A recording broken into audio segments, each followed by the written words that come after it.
I'm here today with Pat and Stu from State of Mind. They've just released a brand new album called Eat the Rich. What I want to know, guys, is how on earth are you guys in the country at the same time long enough to actually write or make an album?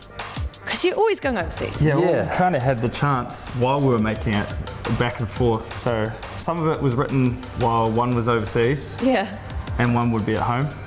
Some of it was written actually while we're travelling as well, like there's a few tunes that are collaborations with other producers in their studios, and then I guess during the downtime in the winter and stuff like that, then we got to write a few of the tracks.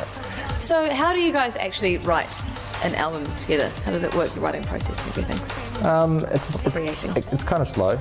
It can take a year. Yeah. You know, so we don't like go into a studio and record everything like some bands sort of traditionally do. Yeah. We'll sort of just keep producing ideas and coming up with things over a period of time, and then we just kind of pick the best stuff. Mm-hmm. And we sometimes start projects together, sometimes it'll be separately. Yeah. And also while one, usually when we're touring overseas, it'll just be one of us. And so a lot of the times while that person is away, one will be working at home in New Zealand making tracks, and the other person will be making collabs with whoever they happen to see on the road, you know. Well, speaking of track names and titles, Eat the Rich, like I was looking at that online and it comes out with a 1987 movie. What was the inspiration for it? Well, it wasn't the Rick Mail movie, but I have seen that. I do know. Really? No, it was more about wealth inequality, really. It was kind of the thing. I mean, we're not actually saying that people should go out and eat the rich, literally. Like some of our fans actually have taken it like that, though. There's been a couple of angry, like, why do you want to eat rich? People kind of. There's been a few Americans as well that have, like, you know, obviously they have their quite strong, like, right-wing, left-wing thing, and capitalism is the future. Yeah, a few people have like thrown down like the gauntlet to us on Facebook because of the album title.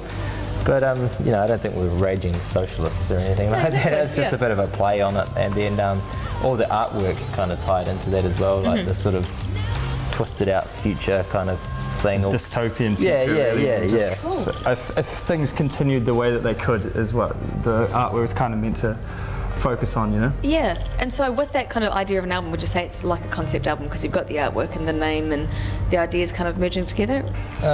We didn't kind of base many tracks around the idea. Yeah. It was more of a theme for the whole album, but the music itself wasn't, I wouldn't say we were trying to... I don't think drum and bass really has like theme. It was more worried about just getting people to move, I think, was the main aim of the album. Well, speaking of drum and bass, we were just talking actually off air before about how the scene in New Zealand is getting interesting with drum and bass. A lot of the venues are closing down, so we've lost Foos in Coherent has disappeared, Sandwiches in Wellington, Ministry in Christchurch. And there's a few that are barely hanging in there as well, you know. So what does that mean? Is that like the state of what people are listening to and the kind of music they're listening to? No, I don't think so. I think it's to do with how expensive it is for people to go out now. You know what I mean? I think it's you're dealing with, in the case of Auckland rental prices and the leases for the bars, so they have to sell the drinks for really expensive, and it's kind of a follow-on. Early closing time. That hasn't really lend itself to nightclubs, you know, when people are used to not going out into a club until midnight, and the nightclub shuts at 3 or 4. So tell me about the most popular places that you guys play overseas. Like, where would your biggest audience be?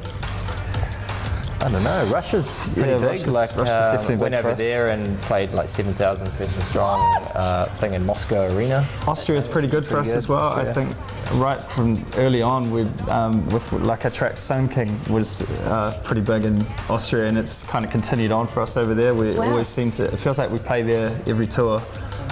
And the shows, we do basically play there every tour. And isn't that where Matt Concord Dawn is based too? Yes, Vienna. He lives in Vienna. Yeah, right. So I'm actually playing there on Friday, so hopefully if he's around I'll get to catch up with him. So for people that want to check out Eat the Rich, it's available digitally, online, all usual digital spots? all the CDs in the usual places. Doing really well, I might add, So nice work. Yeah, it started really well. All the digital sales for it have been awesome. So, I mean, that had a little bit of a head start on when the digital came out. So I guess when the physical copies came out. So I guess we'll see how that goes. Cool. Okay, we're going to go check out a tune from the album called Black Raven. Can you tell me a little bit about the production of this song before we go into the video? Yep, it's co-produced with Sasha V, New Zealander who now lives in Amsterdam. Oh, really? Okay. Yep. You hadn't seen her name on a few things. Yeah, for a little no, while, she's so. doing really well over there. She actually entered the Voice of Holland and came like 4th or something like that. That is awesome. And so she's doing the thing over there, and She recorded the vocals for this in the Red Bull studio in Amsterdam, I think, and sent it back. yeah. Wow, that's cool. So yeah, that's kind of a little Dutch connection there, and yeah, I don't know. And it's the video that I think was the first one that we had funding for from this album, and our friend Alex spent, this was like his major project. He spent quite a lot of time on this, and He was the video producer. Yeah. The director. Yeah. Go, Alex. Rad. All right, let's check it out. It is State of Mind at Black Raven. Thanks very much, guys. We'll see you next time. Thank you. cool, thank you.